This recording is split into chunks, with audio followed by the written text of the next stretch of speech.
en fleurs. Alors c'est les vernis, les tournesols, les vernis sont.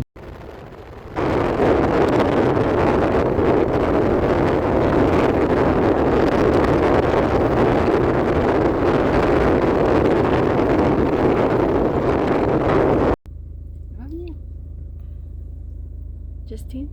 show me your beautiful face. Thank you. Mama. Thank you.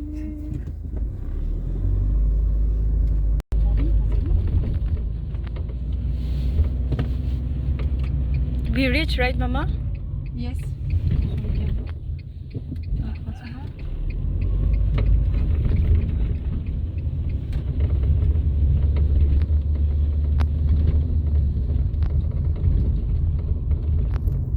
Hello mayam, aigi inimbok aigi ichanupi ga ne maning larise.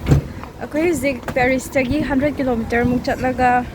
laiba city madala e Sens koy maming se mayam ucharak ko city do. See you.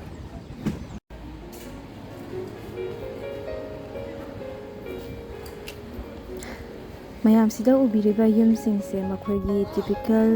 traditional French house kaine akhoigi samna harabda akhoigi Manipur gi meitai yumjau kaina halamanna chatnabi mawong da sanarambado sisu makhoigi chatnabi mawong da saba yumne Beauty and the Beast cinema do yengbiragadi belna leiba yumdo adu ningsingbibro.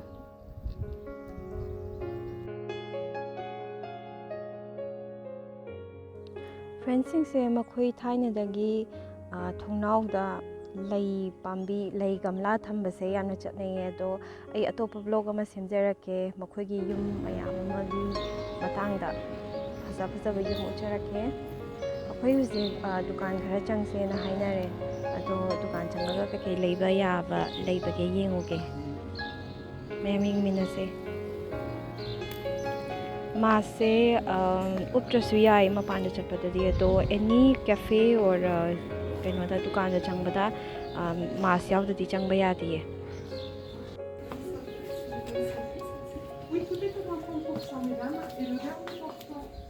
Pot chai se phajaba yaubra yengbane ado aigi tasty natre ado moina loli ba mong duga Sigi square se yamna maming chatpa square ne makhoigi aduga akhoigi mamangda leiriba cathedral sin yamna maming chatpa cathedral ne yamna important soiba magi French history da cathedral san Etienne de Sens cqaure aduga ai ngahakang leiraga manungda changaga manungi kamai tawe habdo ucharake Sigi cathedral se 15th to 16th century da saba loi ki na haye it's one of the oldest cathedral aduga khwaidagi world ge khwaidagi ihan hanbal Gothic style da sagiba cathedral ne amayam na khangbiragadi akoina school da su tamakpa French revolutionary kaina tamakpado aduda yamna maming chatpa king Louis 14 king do adugi magi great grandfather haitare Louis 9 mana magi luhong bado sigi cathedral da luhonge na haye ado yamna harawe sidala aga uba phangbase physically present lairaga aduga mayam su covid se pandemic se loiraga yengba uba phangbo oisano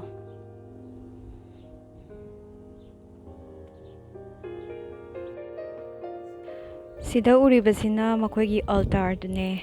yamna phajaye aduga thajana aina seliba dress su yamna chanarame makhoigi Gothic theme cathedral sida Sigi cathedral sida lairiba painting aduga thongnau da yekiba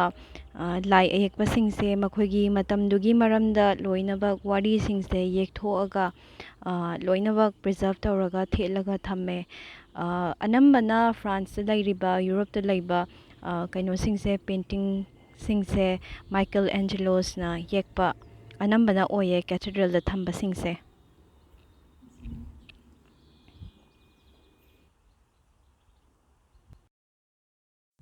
Akhoi cathedral dagi tholaga shopping ahak tause na dukan khara changaga yengse na hainariye ꯑꯩꯒꯤ ꯃꯦꯀꯞꯁꯨ ꯂꯣꯏꯅ ꯂꯣꯏꯈꯤꯕꯒ ꯏꯅꯦꯝꯕꯣꯛꯅ ꯈꯔ ꯂꯩꯒꯦ ꯂꯥꯛꯑꯣ ꯌꯦꯡꯕꯤꯒꯦꯅ ꯆꯪꯉꯛꯑꯦ ꯁꯤꯒꯤ ꯗꯨꯀꯥꯟꯁꯦ everything ꯀꯩꯅꯣ vegan makeup ꯑꯣꯏꯅ ꯌꯣꯜꯂꯦ ꯑꯗꯨꯒ ꯏꯅꯦꯝꯕꯣꯛꯀꯤꯁꯨ ꯀꯩꯀꯩꯅꯣ ꯈꯔ ꯂꯩꯔꯦ ꯑꯩ ꯃꯌꯥꯝꯗ ꯎꯠꯆꯔꯛꯀꯦ ꯀꯌꯥꯝ ꯐꯖꯕꯅꯣ ꯍꯥꯏꯕꯗꯣ ꯄꯨꯔꯥ ꯐꯦꯔꯤꯇꯦꯜꯗ ꯂꯩꯕꯒ ꯃꯥꯟꯅꯩꯌꯦ ꯌꯦꯡꯕꯤꯌꯣ ꯃꯌꯥꯝ ꯐꯖꯩꯌꯦ ꯁꯥꯏꯟꯁ ꯁꯤꯇꯤꯁꯦ ꯌꯥꯝꯅ ꯇꯥꯟ ꯆꯥꯅ ꯑꯣꯄꯣꯔꯆꯨꯅꯤꯇꯤ ꯐꯪꯕꯤꯔꯒꯗꯤ ꯁꯣꯏꯗꯅ ꯂꯥꯛꯄꯤꯌꯣ ꯃꯈꯣꯏꯒꯤ ꯌꯥꯝꯅ ꯑꯣꯜꯗꯦꯁ ꯑꯣꯏꯕ ꯇ꯭ꯔꯥꯏꯕ ꯁꯦꯜꯇꯤꯛ ꯇ꯭ꯔꯥꯏꯕ ꯍꯥꯏꯕ ꯁꯤꯡꯗꯣ ꯑꯗꯨꯒꯤ ꯃꯣꯏꯒꯤ ꯗꯤꯁꯦꯟꯗꯦꯟꯁ ꯍꯧꯖꯤꯛ ꯐꯥꯎꯕ ꯂꯩꯔꯤ ꯃꯈꯣꯏꯒꯤ ꯊꯥꯏꯅꯒꯤ ꯋꯥꯔꯤꯌꯔꯁ ꯀꯩꯅꯦ ꯐꯥꯎꯕ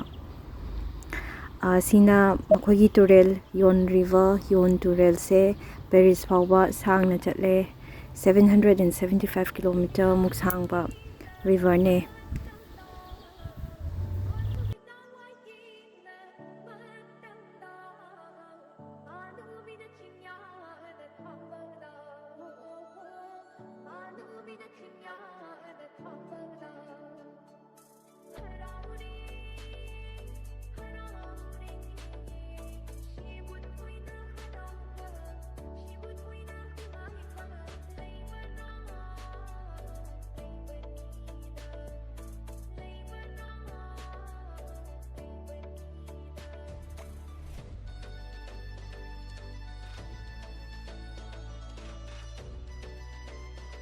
ꯑꯩꯈꯣꯏ ꯍꯧꯖꯤꯛ ꯌꯨꯝ ꯍꯟꯖꯔꯅꯤ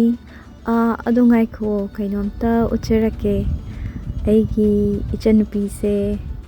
ꯅꯤꯡꯁꯤꯡꯕꯤꯕ꯭ꯔꯥ ꯌꯦꯡꯕꯤꯌꯣ ꯃꯌꯥꯝꯅ ꯈꯪꯅꯕꯤꯔꯤꯕ ꯗꯥ ꯔꯣꯕꯔꯠ ꯅꯥꯎꯔꯦꯝ ꯑꯩꯈꯣꯏ ꯃꯅꯤꯄꯨꯔꯗꯒꯤ ꯏꯟꯗꯤꯌꯥ ꯔꯤꯄ꯭ꯔꯖꯦꯟ ꯇꯧꯔꯒ ꯄꯦꯔꯤꯁꯇ ꯂꯥꯛꯑꯝꯃꯦ ꯑꯗꯨꯒ ꯑꯩꯒꯤ ꯏꯆꯟꯅꯨꯄꯤꯁꯦ ꯃꯥꯅ ꯑꯩꯈꯣꯏꯒꯤ ꯃꯅꯤꯄꯨꯔꯒꯤ ꯅꯥꯠꯀꯤ ꯐꯤꯖꯣꯜꯁꯦ ꯁꯦꯠꯂꯒ ꯑꯩꯈꯣꯏꯒꯤ ꯑꯥꯏꯐꯤꯜ ꯇꯥꯋꯔ ꯃꯃꯥꯡꯗ ꯐꯣꯇꯣ ꯁꯨꯠ ꯇꯧꯋꯦ ꯌꯥꯝꯅꯁꯨ ꯄꯛꯆꯈ꯭ꯔꯦ ꯑꯩꯒꯤ ꯏꯆꯟꯅꯨꯄꯤꯁꯦ ꯃꯌꯥꯝ ꯐꯖꯩ ꯐꯖꯗꯦ ꯍꯥꯏꯕꯤꯔꯛꯑꯣ ꯐꯗꯤ ꯐꯖꯔꯦ ꯑꯗꯨꯒ ꯗꯥ ꯔꯣꯕꯔꯠꯀꯤꯁꯨ thumbs up we are proud of you ꯑꯗꯨꯒ ꯍꯦꯟꯅ ꯃꯥꯏ ꯄꯥꯛꯄ ꯑꯣꯏꯁꯅꯨ ꯃꯌꯥꯝꯅ ꯑꯩꯒꯤ ꯚꯤꯗꯤꯑꯣ ꯑꯁꯤ ꯅꯨꯡꯉꯥꯏꯕꯤꯔꯒꯗꯤ educative and informative ꯑꯣꯏꯔꯒꯗꯤ ꯁꯣꯏꯗꯅ ꯂꯥꯏꯛ ꯇꯧꯕꯤꯌꯨ ꯑꯗꯨꯒ ꯁꯤꯌꯔꯁꯨ ꯇꯧꯕꯤꯌꯨ